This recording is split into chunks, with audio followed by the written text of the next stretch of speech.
The gray dawn crept over the Wyoming prairie, cold and sharp as a knife. The year was 1878, and the land looked endless, empty, and dangerous. Frost coated the grass, turning each blade into a thin line of ice. Far off, dark mountains stood like silent guards, keeping their own hard secrets. On the wagon seat, Sarah Wittmann held the reins in stiff hands. Once her fingers had been soft and smooth. Now they were cracked and rough from months on the trail. The October wind cut through her thin shawl and made her eyes water. Beside her, 16-year-old Caleb dozed, his head bobbing with every bump. His sandy hair fell over a face that still looked more like a boy than a man. He was too young to carry so much weight, but life had not asked his age before loading his shoulders. Their old mare, Buttercup, plodded forward one slow step at a time. Her ribs showed under her dull coat. One wagon wheel still wobbled, a problem they had dragged for 50 miles because they had no money to fix it. Every creak of which sounded like a warning. Sarah's heart ached when she thought of how far they had come. 8 months earlier, she had buried her husband Thomas back in Ohio. He had survived the war, but a bullet from Chancellorsville had never truly let him go. 13 years after the fighting ended, it finally claimed him for good. She had prayed over his bed until she had no prayers left. Now it was just her and Caleb and $12 and some cents between them. Sarah. Caleb's voice was thick with sleep. Are we close? Soon, she said softly. She had said soon for 3 days. The truth was, she didn't know. A land agent in Cheyenne had pointed them toward good, unclaimed land near the Laramie Mountains. Good soil. Water rights. A fresh start, he'd promised. But promises from men in warm offices did not always live long in places like this. The wagon hit a rut so hard that something crashed in the back. Sarah winced, hoping it wasn't their last jar of preserves. They had hardtack, a little salt pork that already smelled wrong, some beans and coffee if they were careful. She had even sold her mother's china in Kansas City, keeping only one teacup wrapped in cloth, one small piece of a gentler world. Look, Caleb said suddenly, straightening up. He pointed ahead. Smoke. Sarah followed his finger. A thin line of gray rose into the pale sky. Her heart lifted. Smoke meant people, and people might mean directions, food, or at least a place to rest where they were not so alone with the wind. As they rolled closer, buildings slowly took shape out of the sea of grass. At first, the town looked like a mirage, but then she saw it clearly. It was small and rough. A general store with warped boards and a crooked sign that read Ducker's Goods.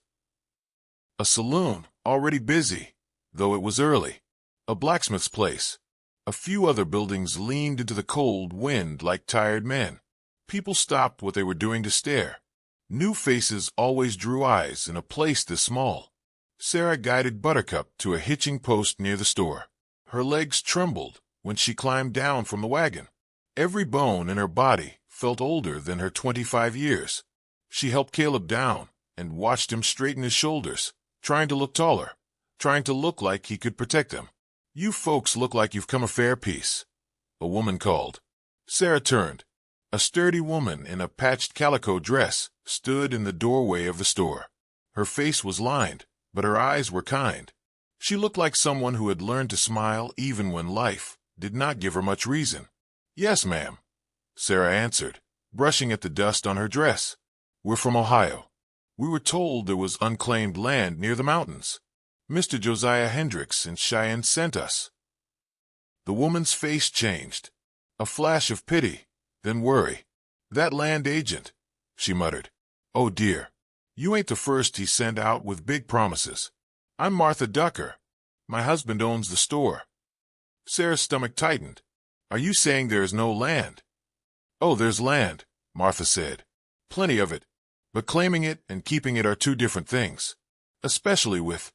She glanced toward the saloon and lowered her voice. Especially with the Coulson gang running roughshod over newcomers.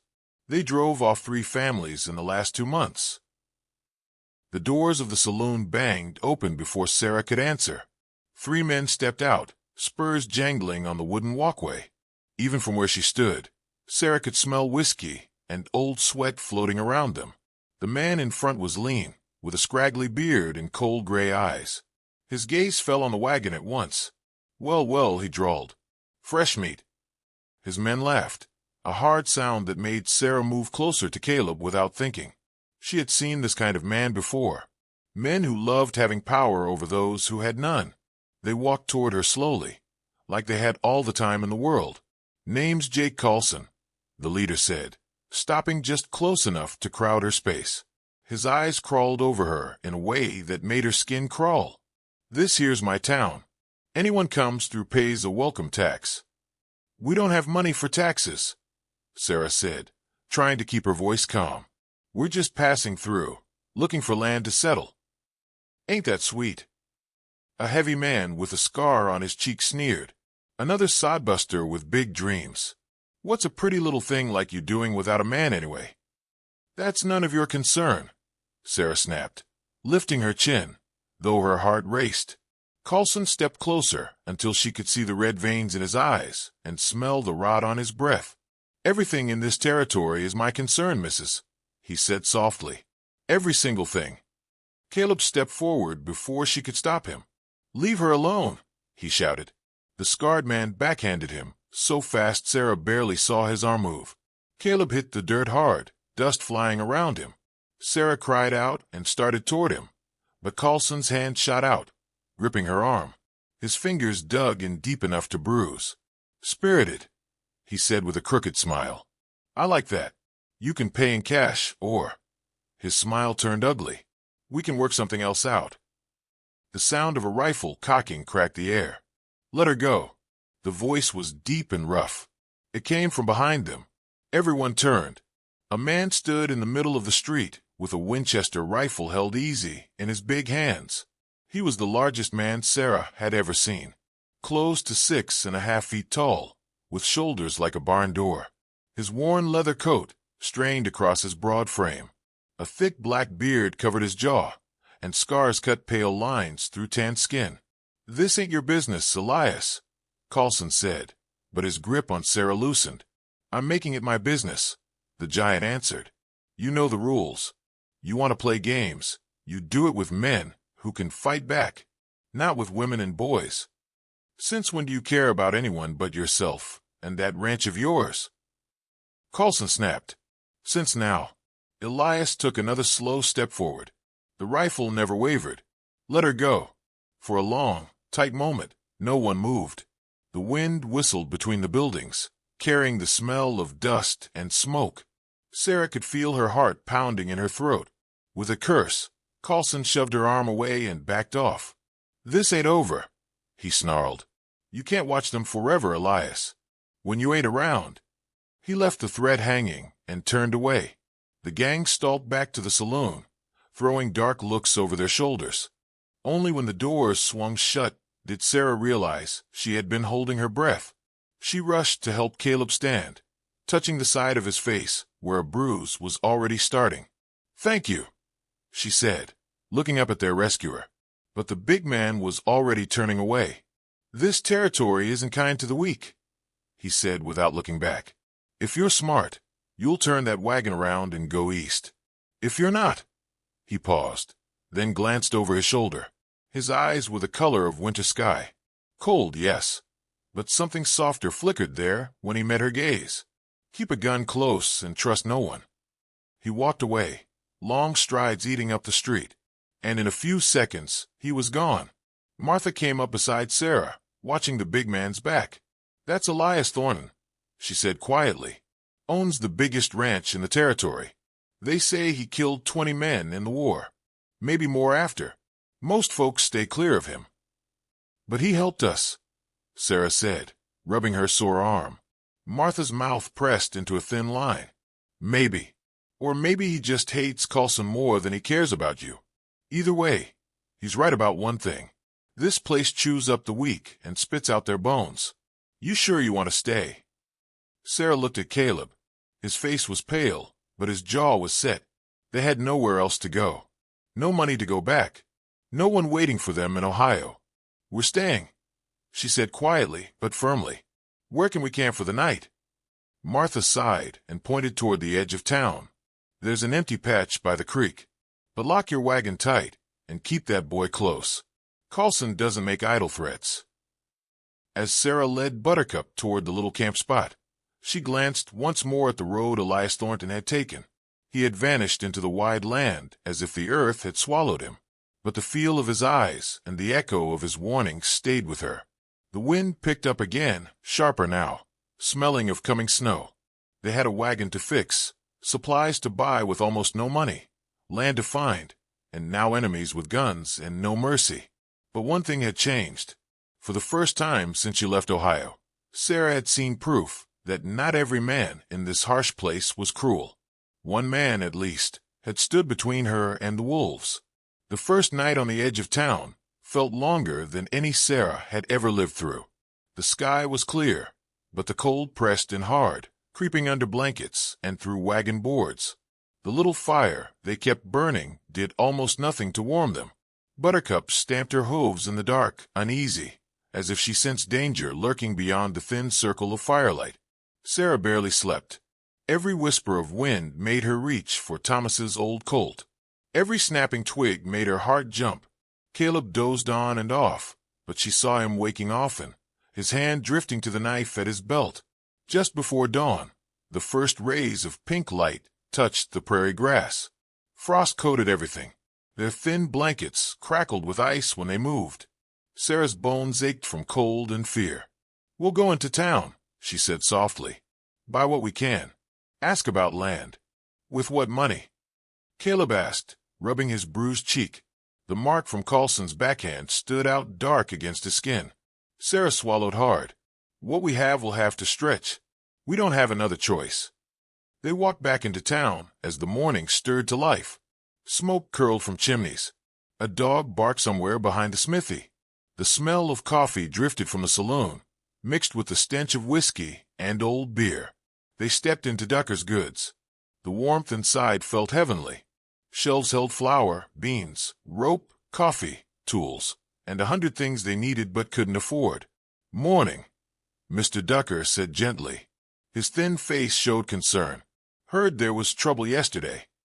"We're all right," Sarah said, though her voice trembled. He nodded as if he didn't believe her, but didn't push. "What supplies do you need?" Sarah counted their money again.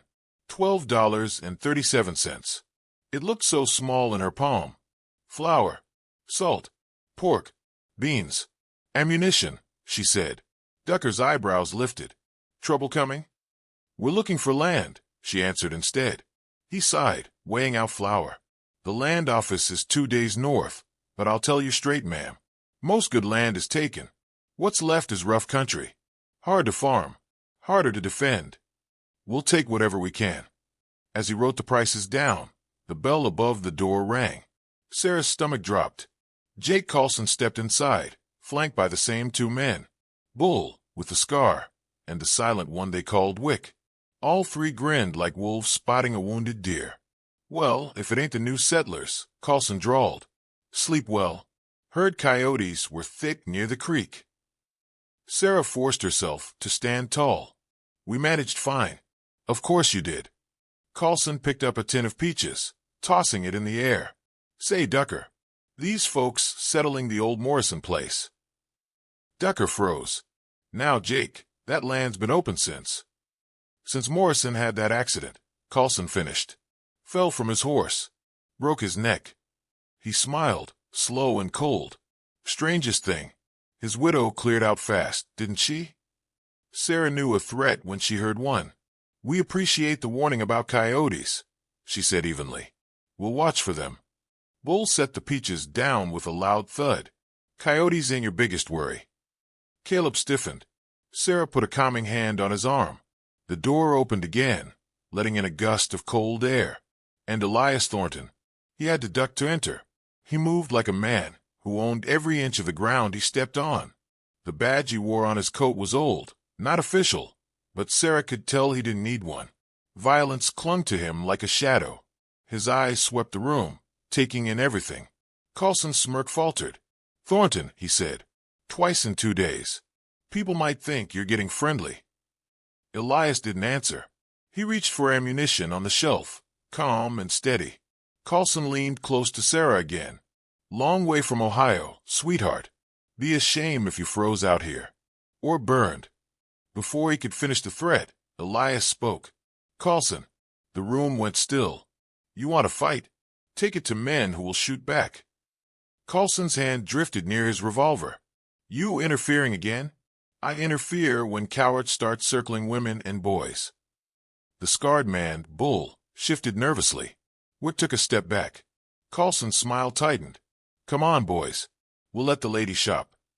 The gang left, but not without one last look at Sarah that promised trouble. When the door shut, Sarah exhaled shakily. Thank you, she said softly to Elias.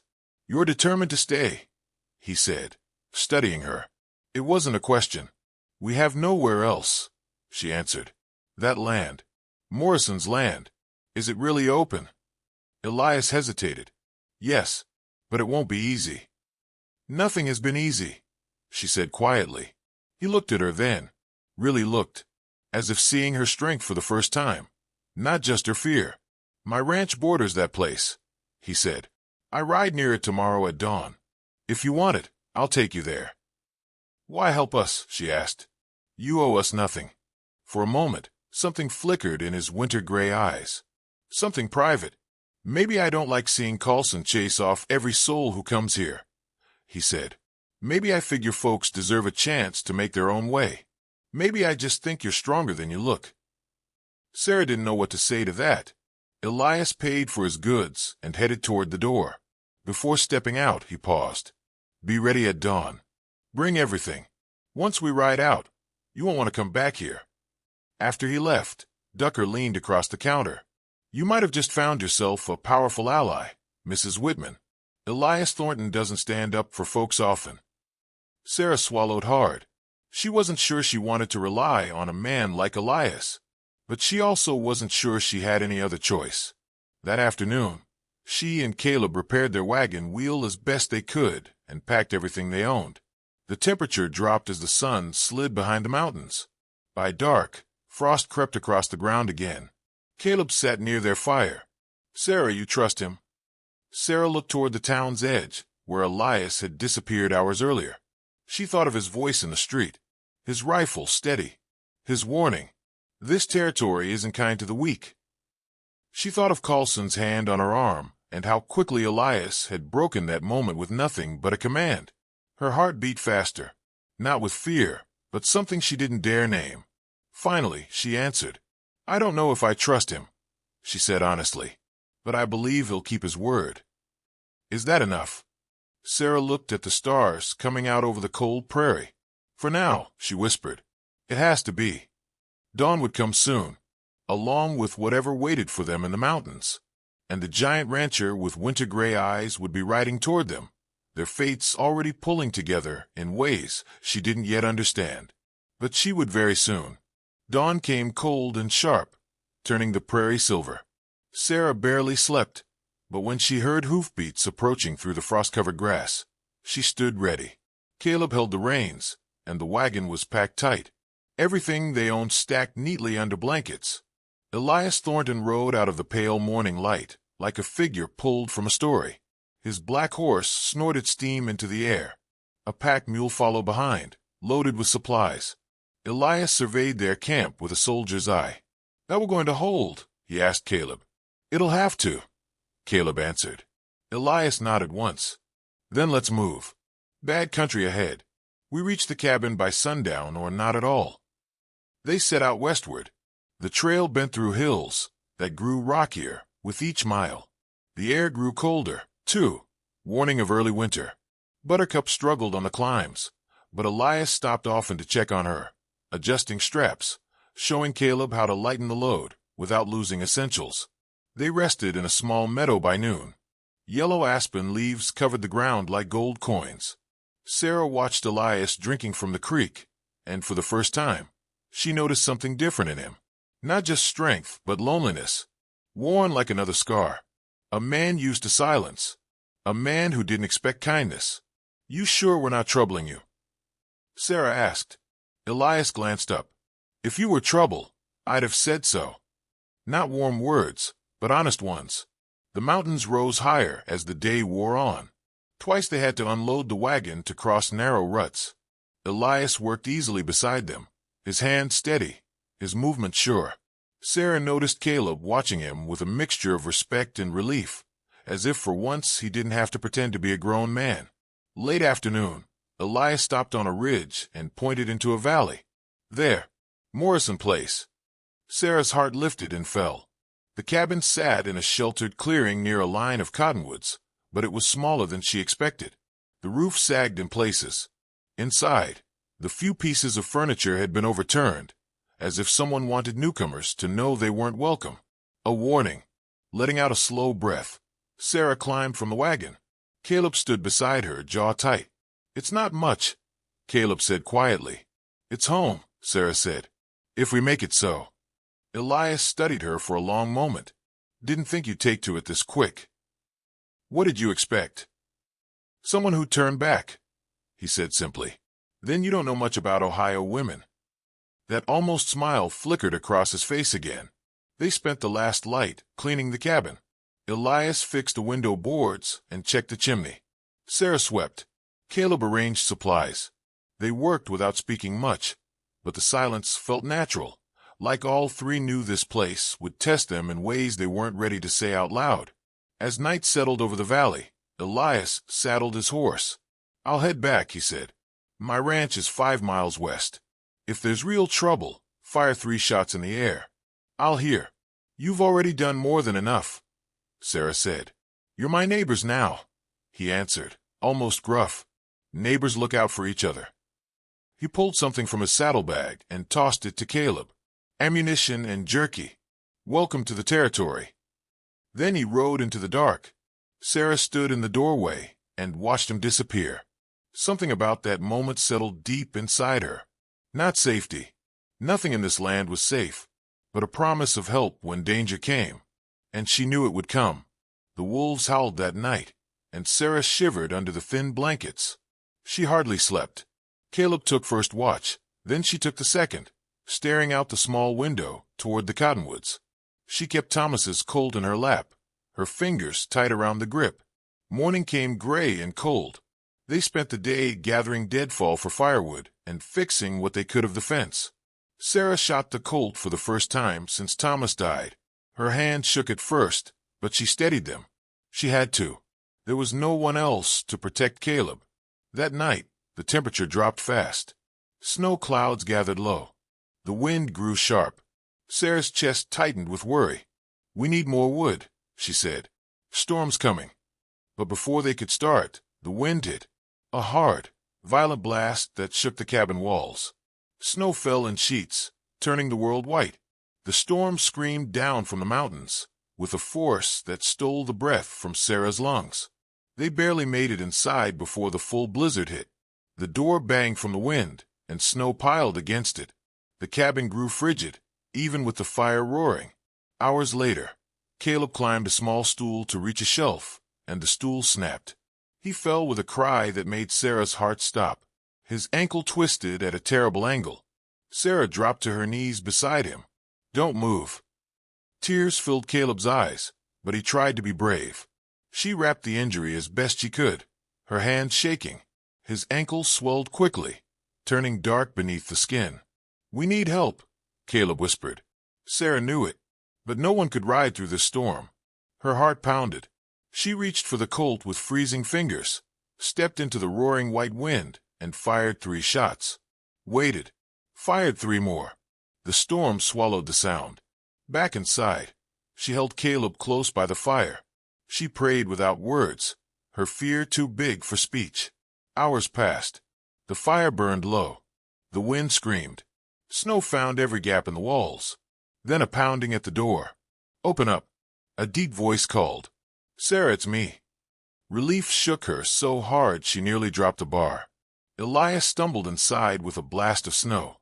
His beard was frozen, his coat white with ice, but his eyes were sharp. "Heard the shots," he said. "Storm made it near impossible, but I pushed through." He knelt beside Caleb, checked the ankle, and nodded. "Not broken. Bad sprain. Needs care." He worked fast. Calm. Steady. Exactly what Sarah needed when her own hands had begun to fail her. "You're out of wood," he said, glancing at the near-dead fire. "We were trying," she whispered. "No trying," he said. "We get it done." Despite her protest, he took her outside with him, tying them together with rope so she wouldn't be lost in the whiteout. They dragged dead branches back to the cabin until Sarah's fingers went numb and her body trembled. Inside again, Elias pushed a steaming cup into her hands. "Drink." It was coffee. Strong. Warm. Mixed with a little whiskey. "You came through that storm," she said softly, looking at him over the rim of the cup. He held her gaze. "I told you. Neighbors."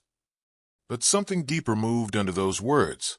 Something neither dared speak yet. Night fell again. Caleb slept, finally at ease. The storm raged around the cabin, but inside, the fire glowed warm. Sarah and Elias sat close. Silence stretched between them until it grew heavy with all the things they weren't saying. When Elias finally spoke, his voice was rough. "You don't want to rely on a man like me." Sarah looked at him. Really looked. "You say that as if you don't know what you already are," she said quietly. "You saved us twice." His eyes softened. "Just a little. You're strong, Sarah. Stronger than most folks. Stronger than you think." Her breath caught. The storm outside seemed to fade for a heartbeat. Caleb stirred in his sleep, breaking the moment. Elias stood quickly, as if stepping back from something dangerous. "Get some rest," he said. "We'll need strength when the storm ends." Sarah watched him for a long time as he settled near the door, rifle by his side. She knew now, with a certainty that made her heart beat faster, that the danger ahead wasn't just Coulson. It was whatever had just begun between her and the giant rancher with winter-gray eyes. If this story gripped you, don't forget to like and subscribe to From Wild West 2, where every tale rides through danger, courage, and the kind of love that grows in the hardest ground. See you in the next story, partner.